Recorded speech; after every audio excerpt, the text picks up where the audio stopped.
Hi friends, मैं आपका host Farhan Ali एक नई इलेक्ट्रॉनिक्स रिपेयरिंग की वीडियो लेकर आज फिर आपकी खिदमत में हाज़िर हूँ। मेरी आज की वीडियो इस i01 इलेक्ट्रॉनिक बोर्ड की रिपेयरिंग के हवाले से है।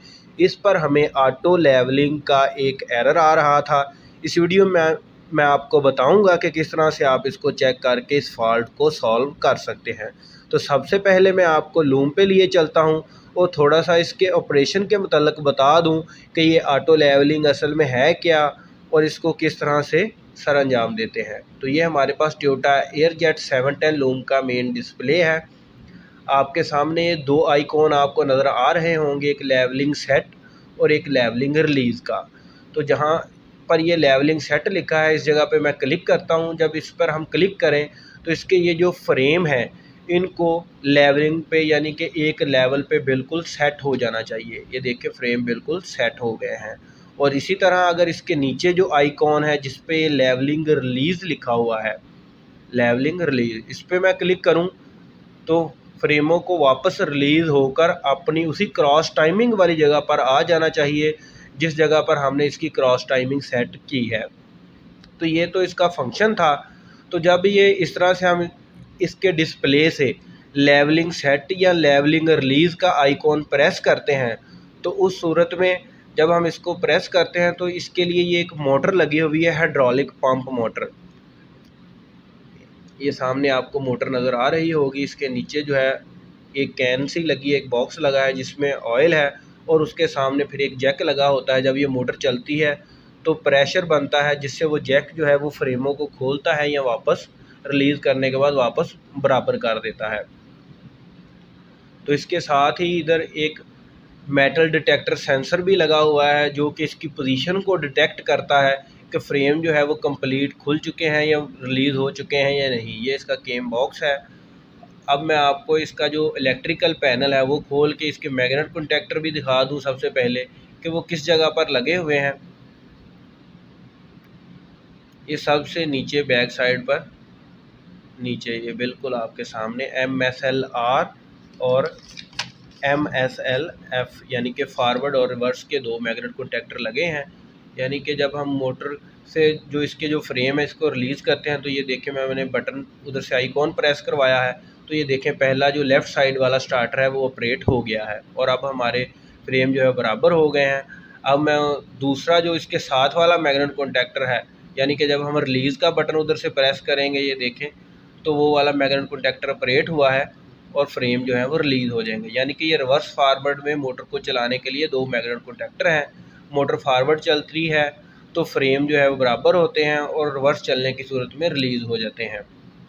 तो अब i01 पे इसके जो कंट्रोल के जो इसके कनेक्टर हैं वो भी मैं आपको दिखाता चलूँ। ये इसका CN11 कनेक्टर है। इसका 2 नंबर और 7 नंबर जो वायर है वो मैग्नेट कॉन्टैक्टर की कोयल को ऑपरेट करवाने के लिए। इसी तरह ये वाला जो CN33 मैग्नेट कॉन्टैक्टर है इस पर ये येलो और ग्रीन जो कलर की वायर है ये ऑयल लेवल सेंसर की है। क्योंकि आज जो हमारा टॉपिक है वो ऑटो लेवलिंग का है तो ऑटो लेवलिंग के लिए जो सेंसर लगा है ये देखिए CN33 पे उस पर वायर हैं रेड, ब्लैक और वाइट। ये 3 वायर जो हैं वो मेटल डिटेक्टर सेंसर की हैं। तो चलिए ये तो था उसका थोड़ा सा इंट्रोडक्शन कि किस तरह से ऑटो लेवलिंग होती है। तो अब हम आ चुके हैं i01 कार्ड पे। तो इसका ये जो कनेक्टर है CN33 इसमें जो इसकी ऑटो लेवलिंग का सेंसर है मेटल डिटेक्टर उसकी वायर A1, A2 और A3, ये 3 पिन्ने जो हैं वो उस मेटल डिटेक्टर सेंसर के लिए इस्तेमाल हो रही हैं। ये इस जानिब ये देखें आपको A1 से लेकर A6 तक यानी कि टोटल इसमें 12 पिन्ने हैं। पहली जो लेफ़्ट साइड पे है ये A1, उसके बाद A2, A3 और A6 तक। और उसके बाद इसी तरह अगर हम इसके राइट जानब ये वाली जो लेफ़्ट जानब की मैंने आपको बताई कि A1 से लेकर A6 तक इधर वाली, और दूसरी तरफ की जो इसकी पिन्ने हैं वो B1 से लेकर B6 तक हैं। 6 पिन्ने टोटल हैं, 6 पिन्ने 2 लाइनों में यानी कि 2, 3, 4, 5 और ये 6। इसी तरह दूसरी जानब भी 6। तो इसकी जो वायर हैं वो लगती हैं A1, A2 और A3 पर। और दूसरी जानब जो इसका है B2 और B3 वाली जो वायर है वो ऑयल लेवल सेंसर के लिए है, कि इसके जो केम बॉक्स में ऑयल जो है वो उसका लेवल जो है वो हमें ऑयल लेवल सेंसर की मदद से पता चलता है। अगर उसका लेवल किसी वजह से ड्रॉप हो जाए या पंप से ऑयल ना आ रहा हो तो फिर हमें इधर से कम्युनिकेशन हो जाती है।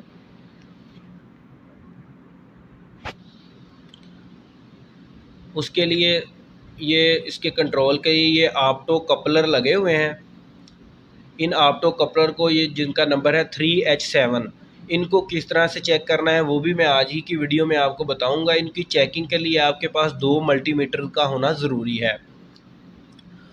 तो सबसे पहले, क्योंकि हमारे पास जो ऑटो लेवलिंग का फॉल्ट आ रहा था वो मसला ये था कि हमारा जो रिवर्स वाला मैग्नेट कॉन्टैक्टर था वो खुद ब खुद ही ऑपरेट हो जाता था। जैसे ही हम मशीन की पावर ऑन करते थे तो हमारा जो मैग्नेट कॉन्टैक्टर ऑपरेट हो जाता था। तो मैं आपको ऑलरेडी पहले ही बता चुका हूँ कि मैग्नेट कॉन्टैक्टर की कॉइल को सप्लाई के लिए ये CN11 जो कनेक्टर है ये इस्तेमाल हुआ है, और इसकी पिन नंबर 2 और 7 जो है वो इस्तेमाल हुई है। इसकी पिनों को पढ़ने का या देखने का तरीका का ये है, यहाँ से 1 नंबर शुरू होती है 1 2 3, और 1 से लेकर 5 तक पिनें इसकी लेफ़्ट साइड वाली रो में है। ये देखिए सामने नीचे 5 लिखा हुआ आपको शायद नज़र भी आ रहा हो। 1 से लेकर 5 तक 1 2 3 4 और 5, ये 5 पिन है। उसके बाद ये 6 नंबर पिन यहाँ से स्टार्ट हो जाती है, 6 7 8 9 10 11 और 12, टोटल 12 पिन का ये PVC कनेक्टर है। तो ये जो 12 पिन का कनेक्टर है इसकी 2 नंबर और 7 नंबर, ये देखें एक के बाद ये 2, और इसी तरह क्योंकि सामने ये 6 थी उसके बाद ये 7, 2 नंबर और 7 नंबर, ये 2 पिनें यहाँ से इसकी आउटपुट जो निकलती है वो ऑटो लेवलिंग के जो मैग्नेट कॉन्टैक्टर्स हैं उनकी कॉइल को ऑपरेट करती है। उसके बाद मोटर जो है वो रिवर्स और फॉरवर्ड चलती है। तो इसमें सप्लाई तब आती है जब ये रिलेज लगी हुई हैं 5 वोल्ट की DC।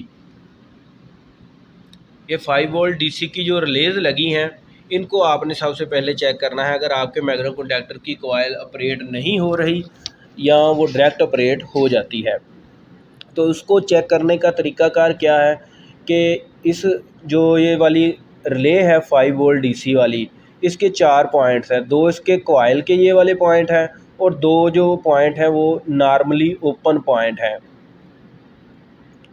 तो चलिए सबसे पहले आपने मल्टीमीटर को डायोड पे सिलेक्ट कर लेना है और इसकी दोनों प्रोब्स को इसकी ये जो कॉइल वाले जो टर्मिनल्स हैं उन पे आपने लगाना है।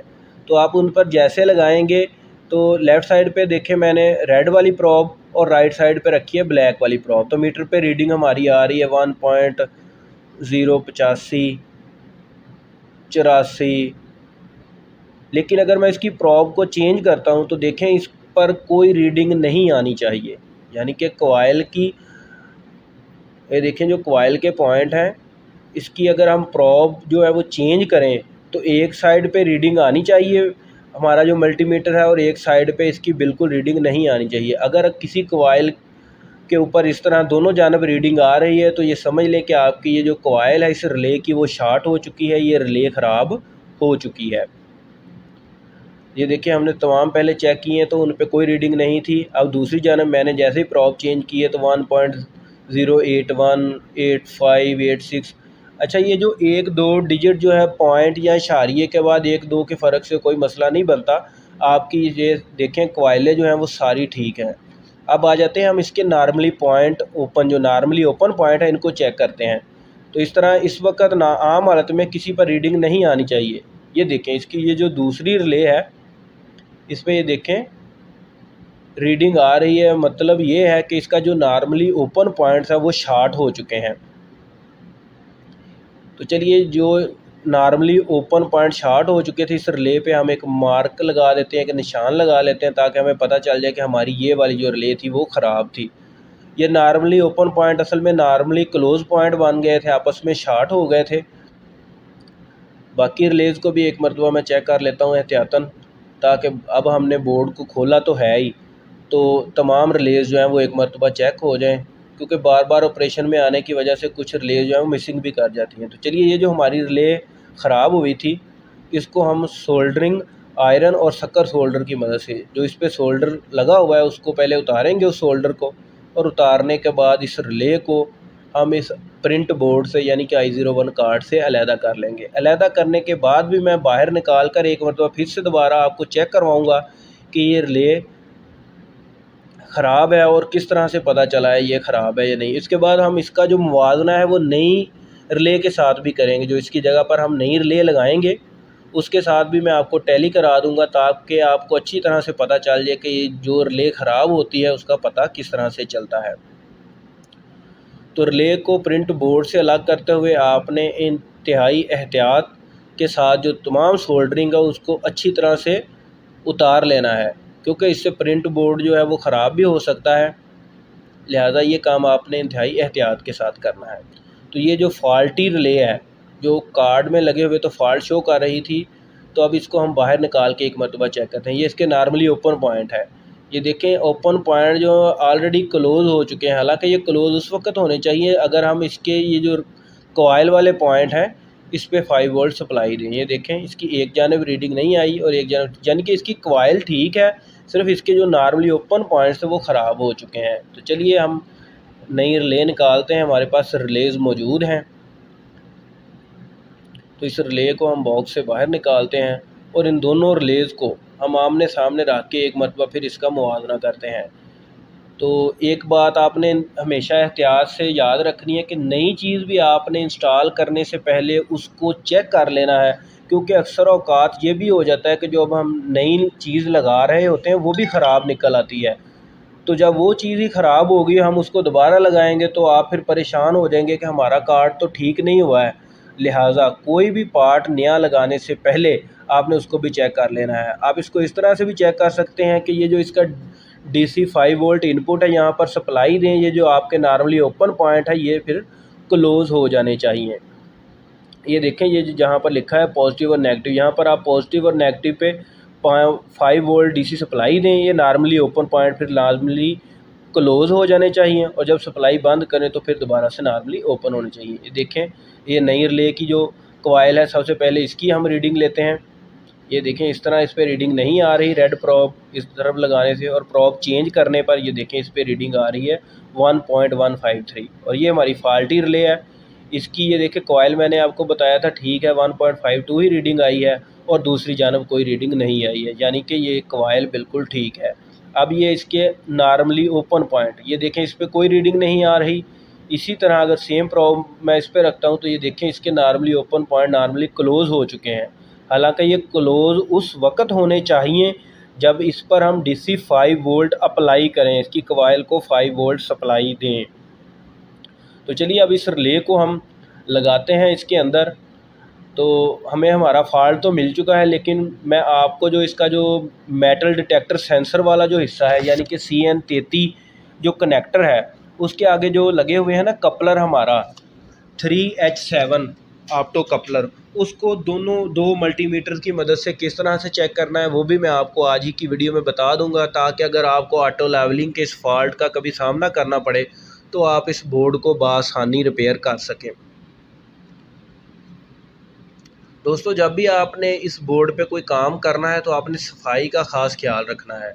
अक्सर औक़ात इस तरह भी हो जाता है कि ये जो हम सोल्डिंग करते हैं तो इसका कोई ना कोई रेशा कुछ छोटा सा ज़र्रा इसी बोर्ड पे गिर जाता है और ये देखें कुछ पॉइंट बिल्कुल करीब करीब होते हैं, जिस तरह इसके कॉइल के ये पॉइंट है, तो फिर वो आपस में शार्ट होने का भी डर होता है। अगर आपसे कोई ज़र्रा गिर जाए और इसी पे लगा रह जाए तो इससे शार्ट सर्किट भी हो सकता है और आपका बोर्ड जो है ना वो काफ़ी नुकसान का बायस का भी बन सकता है। तो अब मैं 3H7 ये जो कपलर लगा हुआ है 3H7 4 पिन का, आपको एक नया कपलर बाहर निकाल के चेक करवा देता हूँ, क्योंकि इस कार्ड के तो कपलर ठीक है क्योंकि हमारा फॉल्ट जो था वो रिले में था तो हमने उसको सॉल्व कर लिया है। लेकिन मैं आपको बताने के लिए कि आपने इसके कपलर को किस तरह से चेक करना है, एक नया कपलर जो है ये वाले जो 3H7 कपलर लगे हुए हैं ना नीचे, ये कपलर हैं इसके सेंसर के लिए, यानी कि सेंसर से आउटपुट आए तो ये वाले 3H7 ये वाले जो सेंसर लगे हुए हैं ये इसके ऑटो लेवलिंग और ऑयल लेवल सेंसर, उन दोनों के लिए ये वाले कपलर्स लगे हुए हैं। तो आपने इनको फिर 1 बाय 1 चेक करना है अगर आपकी रिलेज वगैरह ठीक हों। तो इसको चेक करने के लिए मैंने 2 मल्टीमीटर जो है वो ले लिए हैं। तो दोनों मल्टीमीटर जो हैं वो उनको आपने डायोड पे सिलेक्ट कर लेना है। ये देखें डायोड का साइन आपके सामने ये नज़र आ रहा है दोनों मीटर्स पे। तो दोनों मीटर को आपने डायोड पे सिलेक्ट कर लेना है। ये 4 पिन का ये 3H7 हमारे पास वो ऑप्टो कपलर है। अब इसको चेक कैसे करना है ये आपने गौर से देखना है। आपने पहले 1 मीटर की दोनों प्रोब्स लेनी है और इनको इस तरह एक जानब दोनों पिन पे लगा के देखना है कि मीटर पे कोई रीडिंग आई है। देखिए रीडिंग आ गई है 1.028। अब इसकी प्रोब चेंज करें तो इस जानब रीडिंग नहीं आनी चाहिए, ठीक है। और इसकी जो दूसरी जानब है इसी कपलर की, ये देखें पहले इस पर रीडिंग आई है इस तरह रेड राइट साइड पर और लेफ़्ट साइड पे ब्लैक। और ये इसकी दूसरी जानब जो है कपलर की, इस पर किसी सूरत भी रीडिंग नहीं आनी चाहिए। अभी ये चेकिंग शुरू नहीं हुई, लेकिन सिर्फ आपने अभी ये चेक किया है कि आपने ये पहले मीटर की प्रोब लगानी कहाँ पे है। जिस जगह पर ये रीडिंग आ जाए इस जगह पर आपने 1 मीटर की दोनों प्रोब्स को लगा देना है। फिर दूसरा जो मीटर है, दूसरे मीटर की 2 प्रोब्स आपने लेनी है उसको दूसरी जानब। ये देखिए मैं दोनों मीटर आपको सामने करके रीडिंग एक मरतबा दिखा दूँ ताकि आपको आसानी हो सके। ये देखिए पहले मैंने 1 मीटर की प्रोब्स लगाई हुई हैं और मीटर पर रीडिंग आ रही है 1.029। ये जो दूसरा मीटर है अब इसकी दोनों प्रोब्स जो है ना वो मैं इसके सामने वाली दोनों पिनों पे लगाता हूँ। तो लगाई है तो इस पर रीडिंग आना शुरू हो गई है। जैसे ही मैं पहले पिन की, अब देखें पिन को पीछे करता हूँ तो रीडिंग ख़त्म हो जाती है ग्रीन वाले मीटर पे, आप देखें। लेकिन जैसे ही फिर लगाऊँ इसके ये दोनों पॉइंट जो है वो क्लोज़ हो जाते हैं और उसके ये वाला जो पिन है इसको उतारने से फिर वो दोबारा ओपन हो जाती है। देखें मैं दोबारा से इसको लगाता हूँ, ये मैंने लगाया है तो मीटर पे देखें आपको रीडिंग आ रही है, यानी कि ये 2 पॉइंट क्लोज़ हो गए हैं। इसको उतारा है ओपन, फिर दोबारा क्लोज़। ये देखिए दूसरे मीटर की भी रीडिंग आपको दिखा देता हूँ। यानी कि इस तरह आपने ये पहला जो मीटर लगाया था जिसमें पहले रीडिंग आना शुरू हुई थी उसकी पिन को उतारना है, लगाना है। उतारने और लगाने के अमल से अगर सामने वाले पॉइंट्स ओपन और क्लोज़ हो रहे हैं तो आपका ये कपलर बिल्कुल ठीक है। अगर ये इस तरह से वर्किंग नहीं कर रहा तो आपका ये कपलर ख़राब है, आपको इसे चेंज करने की ज़रूरत है। इस तरह चेंज करके आप इस फॉल्ट को सॉल्व कर सकते हैं। मुझे इजाज़त दी।